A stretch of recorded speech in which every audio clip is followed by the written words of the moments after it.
దయచేసి ఇది ఎలక్షన్లో నిలబడాలనుకునే తహతాలాటలు వినాల.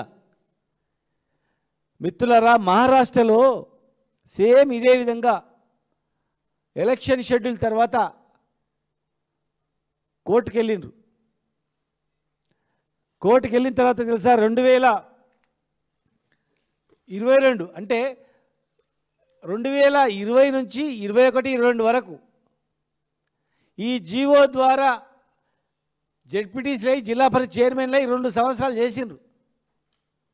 ఈ జీవో ఇష్యూ అయిన తర్వాత ఎలక్షన్ ప్రాసెస్ స్టార్ట్ అయిన తర్వాత హైకోర్టు ఏదో జడ్జిమెంట్ ఇచ్చింది.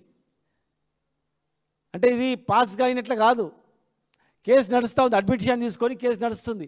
తర్వాత సుప్రీంకోర్టులో వేసిండ్రు. సుప్రీంకోర్టు క్లారిటీగా ఇచ్చింది, ఇది చెల్లదు, ఇమ్మీడియట్గా మీరు దిగిపోవాల్సిందే, డీమ్ టు రిమూవల్ అని చెప్పి ఇమ్మీడియట్గా రిమూవల్ చేసింది.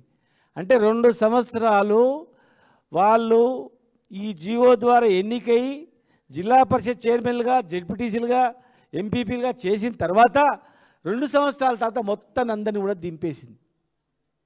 అంటే దింపేసిన తర్వాత వాళ్ళ జీతభత్యాలు కూడా వాపసు తీసుకుంటారు, రికవర్ చేస్తారు. అసలైన తొలి వెలుగు. ఫాలో వాట్సాప్ @తొలి వెలుగు official.